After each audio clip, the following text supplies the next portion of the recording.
Let's go, folks. Let's go. We are back. The Give and Go is back. It's your boy Reynoso. Here with my co-host. Folks. Look, I'm gonna be honest with you guys. I'm gonna be real with you guys, as I always am. Saltero's he's a little tired. World Cup took it out of him. He asked for a couple days off. That's it. A couple days off. And I know that we were just starting to get the ball rolling, but he said, hey, I'm not quite there yet. And I said, you know what, brother? Take all the time you need. I got us. Like Saint Maximin up here, man. I got us. And so I'm stepping up today. I actually have a lot to talk about because I think I'm a little bit past the World Cup withdrawals now. I'm actually very excited to just talk football. I've been watching a ton of football recently too, so I'm feeling fresh. There's some fun stories I really want to shine and bring light to. And so I hope that you guys are willing to stick with me for today. And my co-host, what is it? Weasel, is that you? Oh, little buddy, little guy. Kind of looks like Saltero, if we're being honest. It don't look that different. It don't look that different from Salty, man. It really don't. We got to put an Argentina jersey on these little fools, man. Little bandits. Before we get into the football talk, I want to just make some quick announcement, guys, because while we were on this little break, I actually managed to put in a lot of work in regards to our new merch. The Give and Go has a new line of merch, a new season, new arrivals. We created like over 5 designs that I think are really, really cool. I try to come up with designs that, you know, even football's fashionistas would like to wear, like the Hector Bellerin would like wearing, man. Honestly, one of football's top fashionistas. I hope to see him one day in this merch, but guys, I just want to promote it because, you know, it helps out the channel a lot when you guys purchase our merch. It's a sign of support. It's a sign of faith, of trust, and it just means a lot to us. So we revamped the website. It's looking good. Go ahead and explore it. See the About Me section. Learn more about us. But then also check out the merch, man. Pick out any design you like. We have so many different options, so many different colors. So go ahead and check it out at the link below, thegivengoshow.com. You'll easily navigate the website straight to merch, and you'll see all the designs there. So hope you guys will check that out. And if you don't, man, I appreciate you guys just watching this show and always supporting us regardless. Welcome to the ReynoSHOW, brother. Welcome. All right, man. I want to start in the Premier League because we saw some awesome action over there this past weekend with 2 major games. Arsenal facing off against Tottenham and Manchester City facing off against Manchester United. Both of these games were hyped up by the Give and Go and by world football viewers all around because both teams that are in contention for the title needed to get results out of these matches in order to continue that race towards the title. And the first team that we saw go at it was Manchester City against Manchester United, which I thought was just a fascinating fucking game. The Premier League just does incredible things when it comes to providing a good, entertaining match. This was high octane, high drama, so many prominent characters on the pitch. The game absolutely delivered, and I loved that it was at Old Trafford because I can't remember the last time I saw Old Trafford rocking the way it was this past weekend, dude. Because so many times do we see Manchester United kind of go on these streaks of winning 2, 3, maybe even like 4 games, and suddenly people start talking, man. You start hearing it in the bushes, bro. People start saying shit like, maybe Manchester United is back. Maybe Manchester United is back. We're back to the ways of the 90s and the early 2000s. But every single time, bro, they let you down, man. They disappoint you with terrible managerial moves, terrible players overall, disappointing results, whatever you want it to be. Throughout the 2010s, for the most part, especially the latter part of the 2010s, it's been nothing but sheer disappointment for Manchester United. And for a moment, brother, while I was watching this game and I saw Man City go up 1-0, I was thinking, well, here we go again. Here we go again, man. Nothing has changed. It's the same old shit. People got excited with their little winning streak, and we're going to see now how a team that's just overall better than them showcases their talent and humbles them in the classic Manchester United way.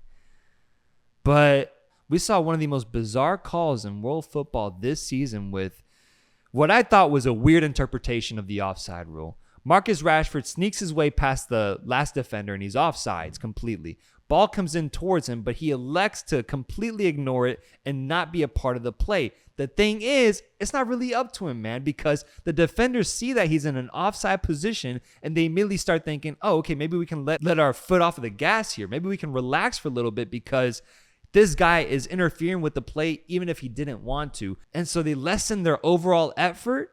And instead, you saw Bruno Fernandes sneak in behind, receive the ball, break lines, and score a fucking goal. So a lot of controversy was caused because of this play, because we haven't really seen something like this throughout the VAR era at this degree, you know, at this level, at this stage. Something like this where it's pure interpretation. Pure interpretation. You can dissect it however you want, and I can see arguments for both sides. But in my eyes, I did think that Marcus Rashford was interfering with the play, and therefore the play should have been deemed illegal. Regardless, Bruno Fernandes, amazing finish. We've been on Bruno Fernandes for the most part this year. He's been playing great football. He was Portugal's probably best player throughout the World Cup, and he just picked up right where he left off in Qatar and just made a gorgeous finish to tie the game 1-1. And like Saltero once sat down and said, that man loves just hearing the chants of Bruno, Bruno, Bruno on the sidelines, dude, because he lost his fucking shit, dude. I can't imagine what this guy is like on drugs. If I ever saw him at a rave or something, this dude would be berserk, dude. He'd lose his goddamn shit. If anything, I hope he never touches drugs, man, because he might turn into a fucking monster, man. He just has so much energy and so much emotion that it makes for such an incredible player. And when he's at his top level, he can compete against the best teams in the world like Manchester City. Following that, though, it was a tie game, and I was like, you know what? Still, whether if it was a goal or not a goal, I don't care. We have a tied match. This is super entertaining. This is super fun. But who's going to fucking step up here? Manchester City needed this victory desperately, man, because Arsenal was flying high. They needed to get that goal in those last 15 minutes. But instead, dude, we saw Manchester United just ride that momentum like no other. And it's the reason that I commended Old Trafford at the beginning of this, because I do feel that Old Trafford kind of helped push them into that upper echelon in ways that they haven't before, man. The way Manchester United reacted to the crowd's involvement and to the overall atmosphere was awesome, dude. Awesome. And it shows specifically in their, I believe it's their left winger, Garnacho. We haven't really talked about on the podcast here. He's an 18-year-old winger who's had a few opportunities to play with Manchester United now in the first team, and he shined, man. He's done really, really good. I believe he's Argentine, or I believe he's selected to play for the Argentina national team. It may still be up in the air between Argentina and Spain, but regardless, he's a world talent. He's going to be a player to keep your eye on because he has incredible tenacity. He's actually a really good decision maker, and when he's in that final third, he's just dangerous, dude. He's dangerous. Reminds me of like a Vinny Jr., but with a bowl cut. I'm not saying Garnacho is gonna be that, but I am saying that you're seeing early stages, early steps, toddler, baby steps of what could potentially be a truly promising player. And so I just want to kind of add on to that Garnacho hype, because he receives the ball on the side of the box at around like the 84th minute. And he puts whoever was defending him in a fucking spin cycle, man. Garnacho was just looking for an angle to kind of either get a shot off or send a good ball in. And he finally found one after kind of faking the defender out and finding the ball on his left foot.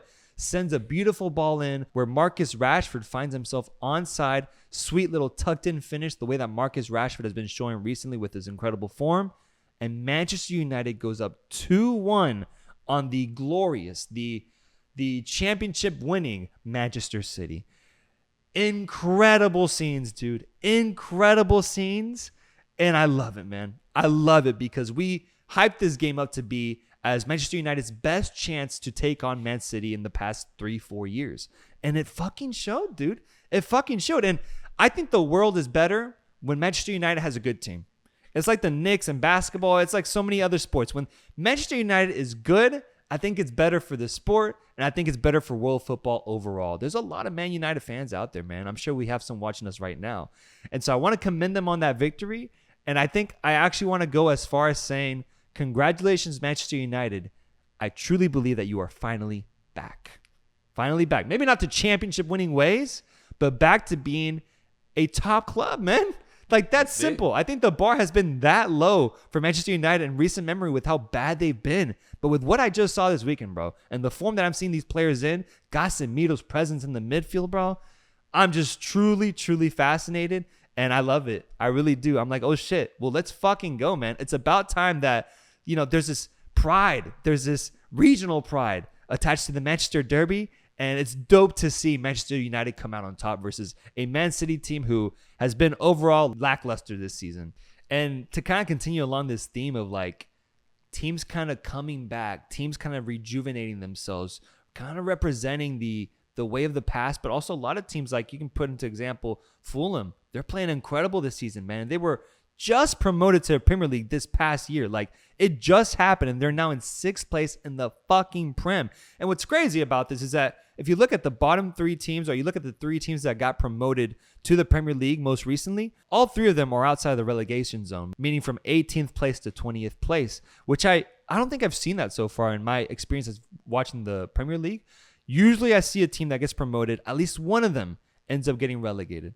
But so far, all 3 teams are contesting in the Premier League, Fulham being the best team out of all of them in 6th place, which is just nuts. But you also have Nottingham Forest in 13th place. Now, they're not that far off from the relegation zone, but still, I thought they'd be doing way worse. But they're doing really good. And likewise, Bournemouth is fighting for their goddamn lives, but thankfully, teams like Everton, West Ham, and Southampton are actually doing way worse, and thus putting them in a position to stay alive in the Premier League so far. They're close, though. They're close. I believe they're in 17th place right now, and relegation zone starts at 18th. So it's very fucking close. But so far, all 3 teams that got promoted are in positions where if the season ended today, they continue for another season. And I think that's incredible. I don't think I actually have seen that. We're just seeing a lot of special stories in the Premier League this season. The Premier League has been delivering in ways that I did not expect them to deliver to, because going into the season, I thought it'd just be a classic Liverpool-Man City clash, a lot of good top 6 matchups, and a few little feisty teams here and there.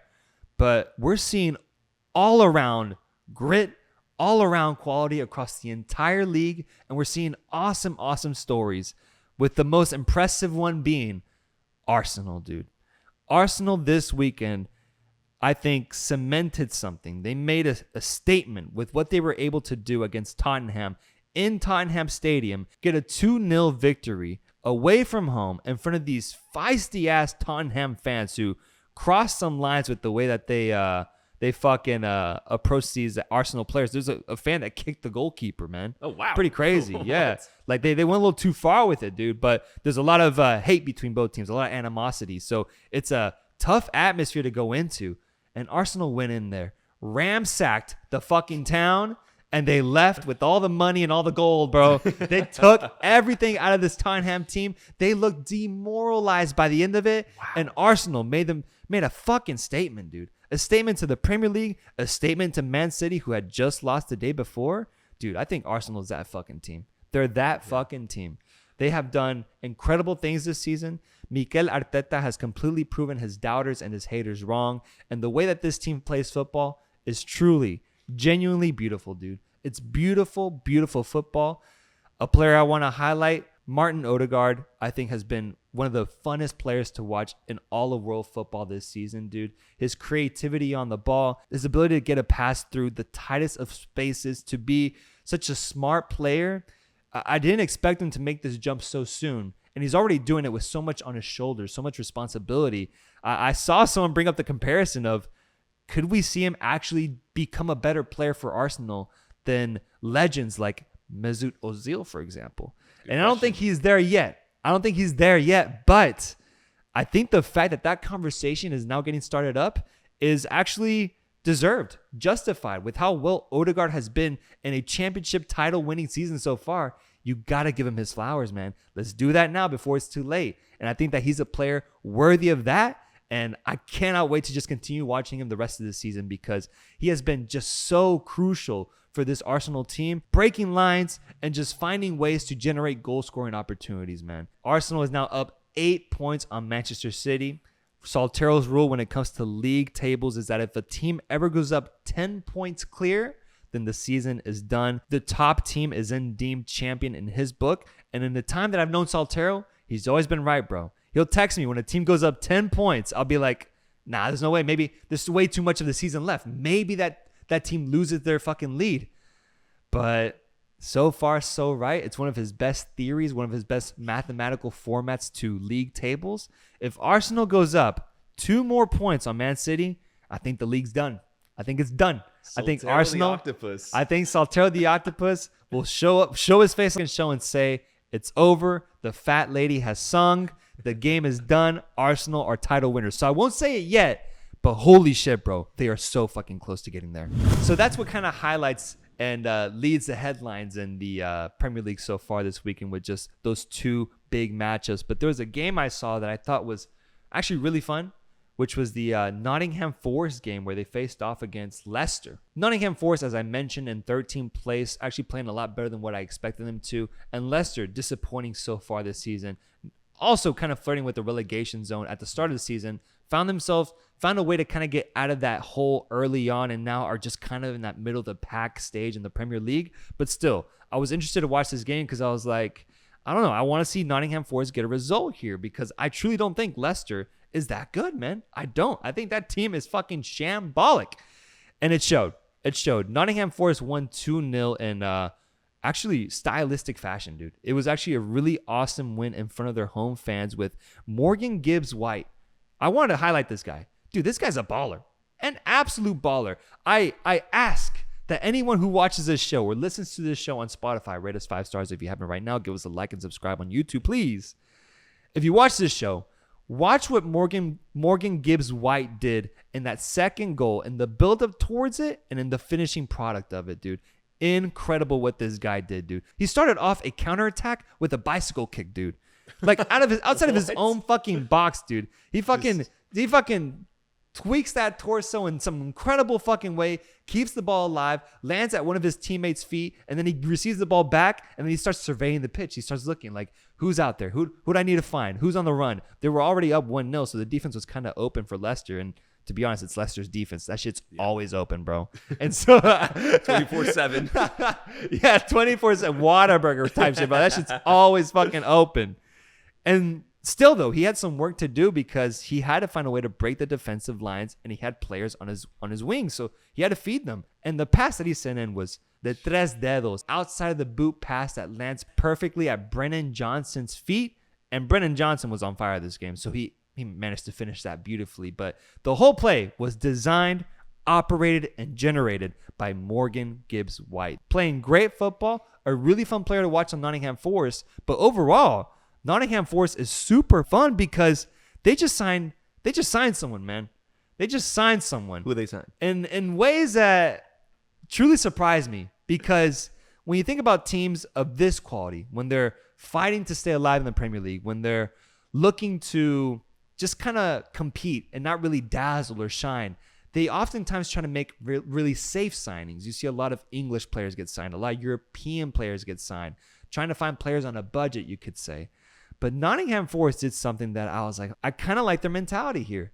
They signed Gustavo Scarpa, a Brazilian player from Palmeiras. And what's dope about this guy, dude, is that he looks like a fucking Mortal Kombat character, dude. No He way. has a fucking headband, a damn near afro, and he's Brazilian. So he's got immediate, natural-born flair to his game.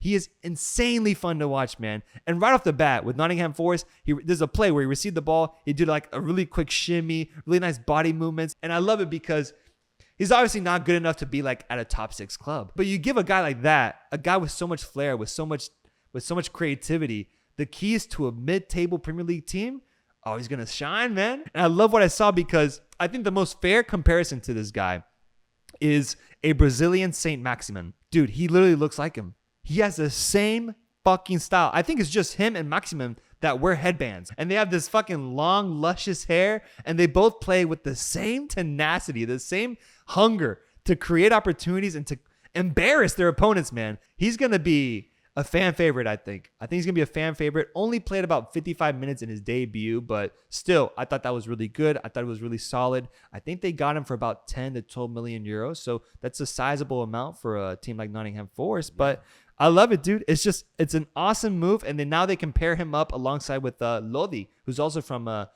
Brazil as well. So yeah, Newcastle will play against Nottingham Forest at some point this season. If we could see both of those players on the pitch, bro, that'd be like a fucking Mortal Kombat fight, man. Yeah. It'd be to the death. With that being said, I want to just shift on quickly over to Spanish football, and more specifically the Spanish Supercopa de España, with 4 teams getting involved here: Real Betis, Valencia, Barcelona, and Real Madrid. We predicted on the show last week that we would see an El Clasico matchup, and that's exactly what we got after two penalty shootouts, which credit to Betis and Valencia. They were able to play really good games over 120 minutes, dude. Pushed both of these teams to penalties, but ultimately the class and quality of the goalkeepers that Barcelona and Real Madrid have, as well as their penalty kick takers, just stood out and ultimately won them those matches. And so we saw Real Madrid against Barcelona in El Clasico just yesterday, dude. And I think the biggest talking point about this game and the result that we saw was we saw two kids go at the prestigious Real Madrid in a fucking El Clasico matchup, a final. And we saw kids, bro, children, win the goddamn match for Barcelona. And when I talk about kids, I'm talking about two superstar midfielders that are often mentioned, Pedri and Gavi. It's crazy. It's crazy, bro. It actually is pretty crazy how good you can be at something. Because, I don't know if any other 18-year-old or 19-year-old is that good at what they do in other fields. Like, was Picasso as good of a painter when he was 18 or 19? Good question. What if he was a little shit, bro? What if he was a little ass? Like, these kids are 18 and 19, and they're already so good at what they do. And it baffles me because yesterday's performance was an absolute masterclass, a showcasing, especially with Gavi. He stood out to me a lot with his ball knowledge, his IQ, his touch, his ability to just be a smart midfielder. That tiki-taka, which I had said died throughout the World Cup, actually rose from the dead and showed itself for just a few minutes in that matchup. Once Barcelona was up 3-0 on Real Madrid, they were tiki-takaing their way to the fucking victory. And I was like, yo, if there's anybody that can bring that back, it's these two players, man. It's these two players. Maybe I was a little too harsh on Spain, man, because of the way they went on the World Cup, which I thought was pretty disappointing. Gavi and Pedri are the future of Spanish football. They're the future of Barcelona. It's crazy that they already have so many appearances under their belt and so many big games. And I think a victory like this is exactly what they needed to just kind of just launch them into having an even better second half of the season.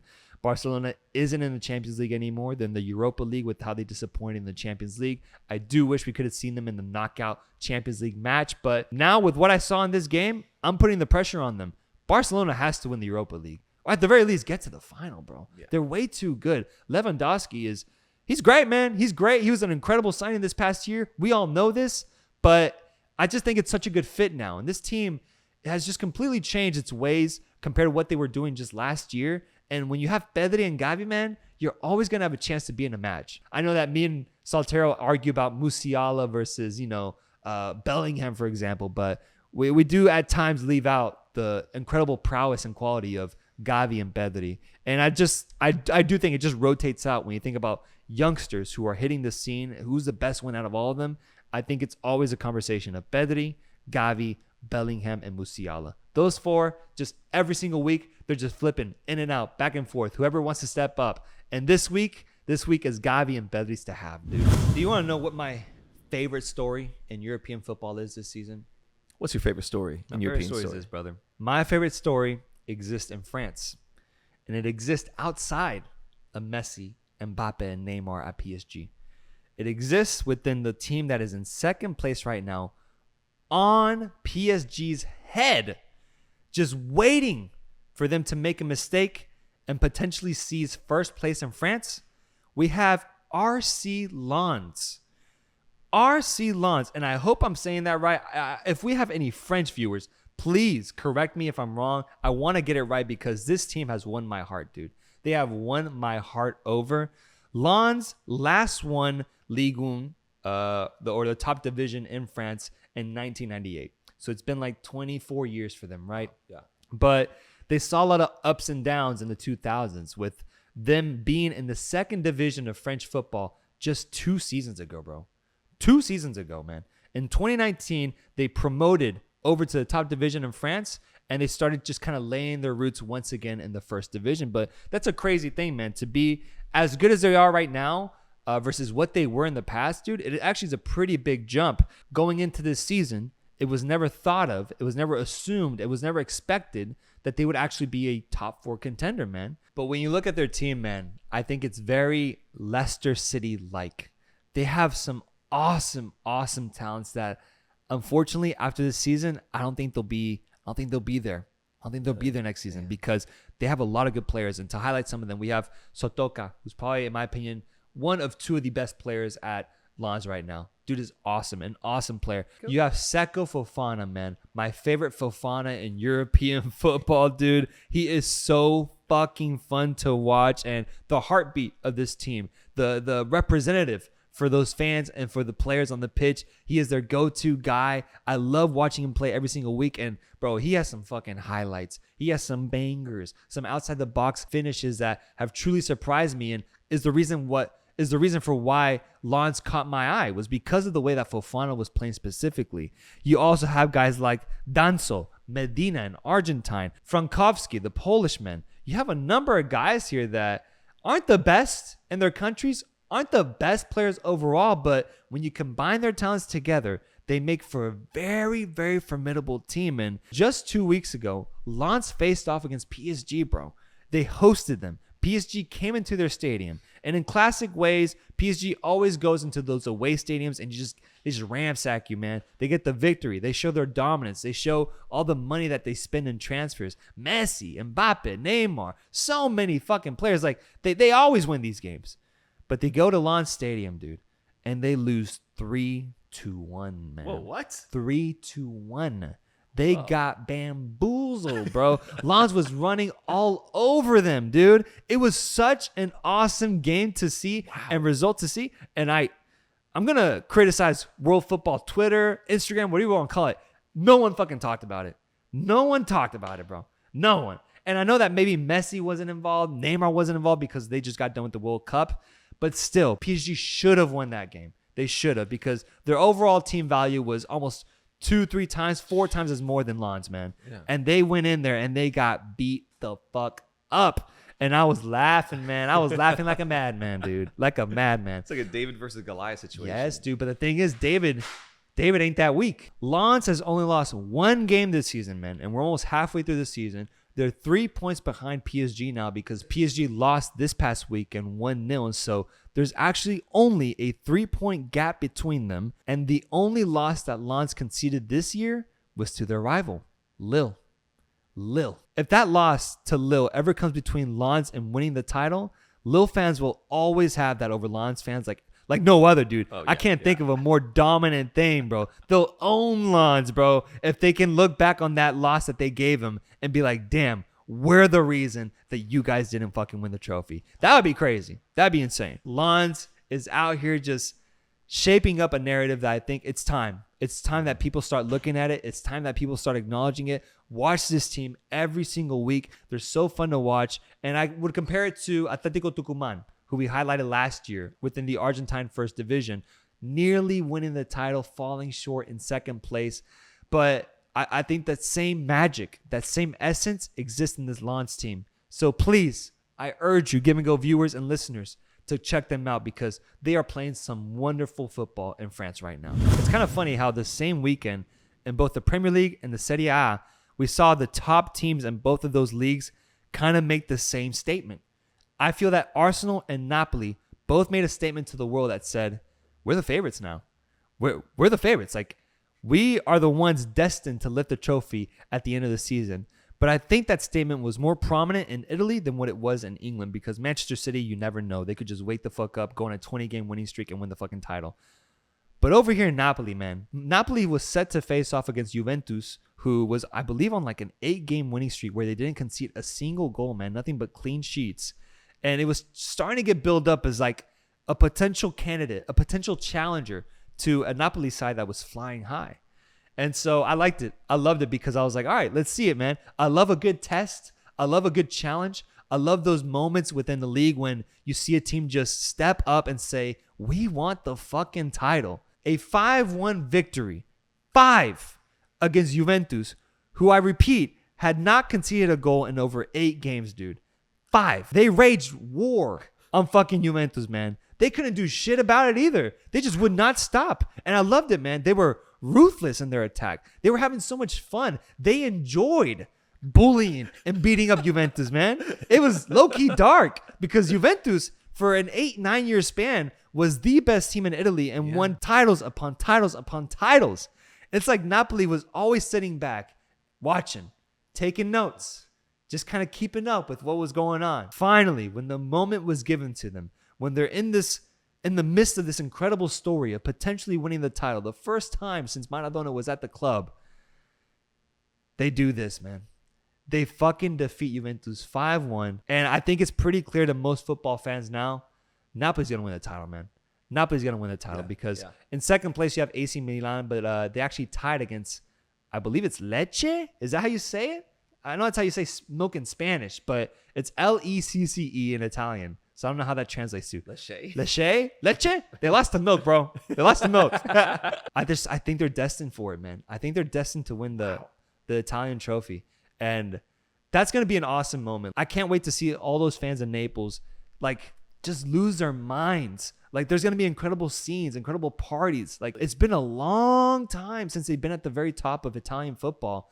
And not just that, they're a force in Europe now too. In my opinion, they're a top 4 team in Europe with the form that they're in right now. I'm really happy with the way the team has operated after the moves they made in the summer.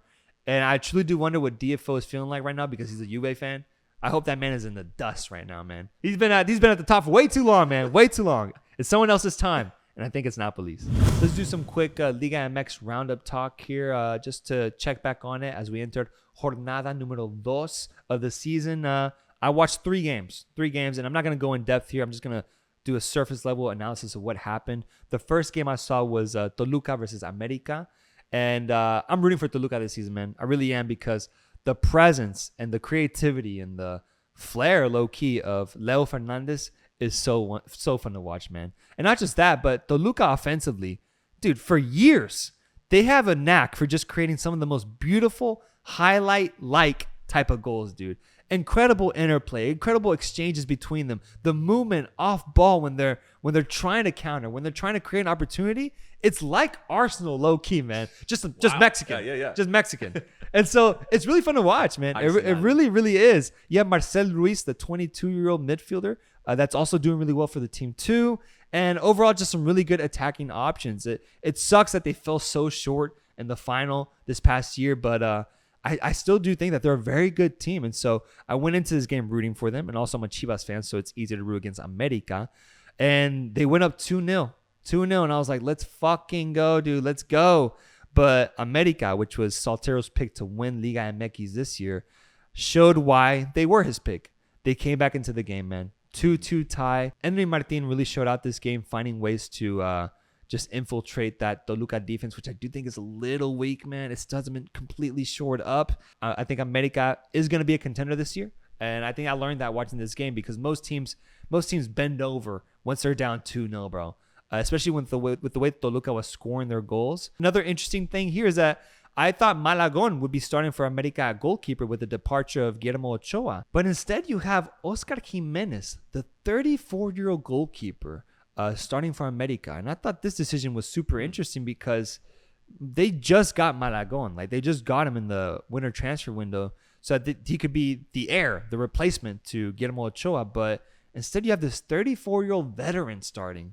And I had my eye on him because I was like, if he fucks up in even the slightest way, like what is America doing here? But he had a great game, bro. He had an awesome game. Wow. Awesome game. Had a number of big saves for America, especially when they were working their way back into the game that kept them in it. I commend Fernando Ortiz for making that call because I thought it was the wrong one to start the game, but so far, so good. Jimenez looks great.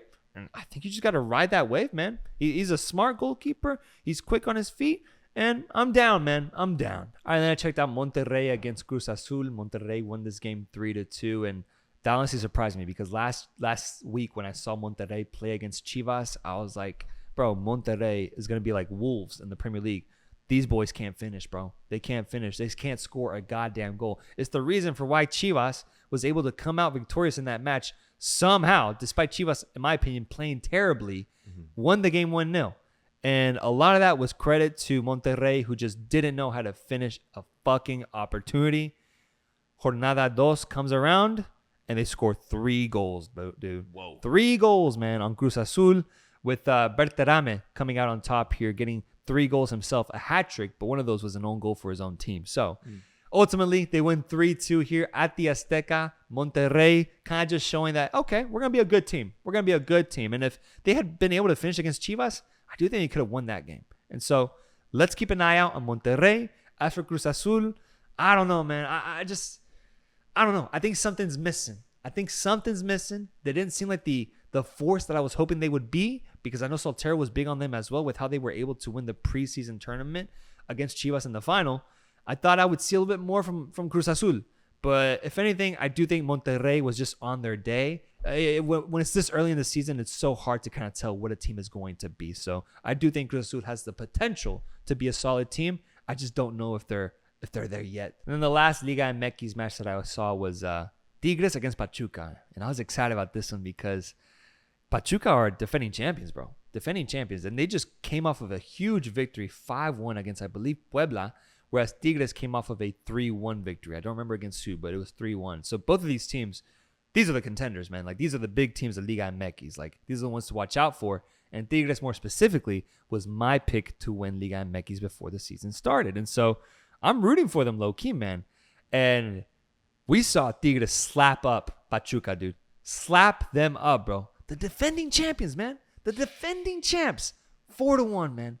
4-1. Oh, it's that bad. And that's considering that Pachuca actually scored the first goal of the game. They went up 1-0. But then after that, Tigres back-to-back goals. And to be fair to Pachuca, it seemed like the type of game where after they conceded that second goal, they kind of just gave up. They just let it go. Kind of like Switzerland against Portugal type shit. Like, they just stopped trying. I do think this game would be closer if both teams played at their top level. But for those first, contested minutes, it seemed close. And then suddenly Tigres, the opportunities they were able to create were just stupid, man. The Pachuca defenders would just lose the ball and like completely leave Tigres players on a fucking breakaway multiple times, and Tigres just took advantage. And so that's my Tigres, though. Hey, I said I saw this coming, man. I've been saying it. Reynoso the reindeer is back from the dead, man. I've arrived, man. I just got back from my trip from Morocco. I'm back now. I've made amends, man. And so I do think Tigres is looking incredible. I don't think this is the most fair assessment of Pachuca, but it is worth keeping an eye on because, like, you don't lose that bad, man. Not when you're a defending champ, man. At least have some pride at the very least. Even if they did give up, like, try, man. So, yeah, Tigres looking good and probably looking like the best team in Liga MX so far with 2 wins to start off the season. The last topic that I wanted to talk about as I just dove into world football this past week, we've been kind of aware about it for a while, but not to this extent, man. Like, the gravity of this situation is worsening by the day, man. By the day. This is getting bad. This is getting scary, man. We need to be on alert here. And this is over in Spain, all right? Let's go over to Spain now. We're in Spain right now. España. We're in La Liga. And we have Sevilla currently in the relegation zone, battling for their lives to stay in the first division. Let me name some names here, bro, because this is actually a crazy situation. Sevilla is one of the 3 worst teams in Spain this season, and they have players like Gonzalo Montiel, World Cup winner, Marcos Acuna, World Cup winner, Papu Gomez, World Cup winner. 3 Argentines on this team. They have Jesus Navas, who granted is like 37 years old, but they still have a really, really experienced and veteran Spanish player in Jesus Navas. They have Delaney from Denmark. They have Tecatito Corona, who's a little injured right now, so let's be fair to him. They have Bono, who was a World Cup semifinalist, the starting goalkeeper for Morocco, and Nasiri, the starting striker for Morocco as well. We have 5 World Cup semifinalists on this team. Rakitic, who at one point was one of the best Croatian midfielders of all time, obviously not up to that level now, but still, man, still.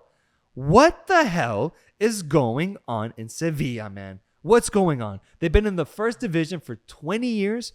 They weren't this bad last season. And now they've accumulated only 15 points out of a possible 51 points, dude. This team should be a top 6 team in La Liga. And now they're fucking fighting for their lives to just stay in the fucking division. I'm not saying I'm angry at them. I'm not saying I'm like hateful towards them. I'm just like, what the hell is going on, man? This is bizarre. This is weird. And we're seeing it in the Premier League too with Everton, Southampton, West Ham. These really big names are in actual genuine trouble of getting relegated. I don't know if that's good. I don't know if that's bad, but holy shit, is it concerning, man? Because what the hell is happening? Are just the weaker teams getting better overall? Are we just seeing more money getting pumped into weaker promoted sides, and thus we're starting to see this happen now? Because if so, then maybe it's not the worst thing. But if you're a fan of history, if you're a fan of a team that's been in this league for 20 plus years and been a prominent part of La Liga, it does concern you a little bit, man. It does worry you. Like, what the hell is going on? And the problem with Sevilla is that I do think it's related to their management, man. It has to be a coaching situation. It has to be the way that these guys are playing. Maybe the locker room just isn't that united. It's not as cohesive as it should be. I'm fascinated by the idea of all those players that I just mentioned actually having to play in La Liga 2. That would be insane. Granted, a lot of these guys will get sold off, but still, that would still be insane to see so many World Cup finalists and winners play in the second division of Spain.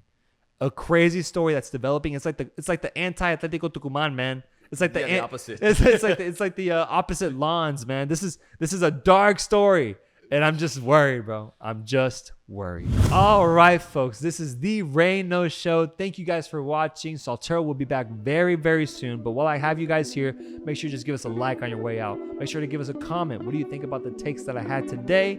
And make sure to check out our merch in the description below. Until next time, guys, stay safe. Peace.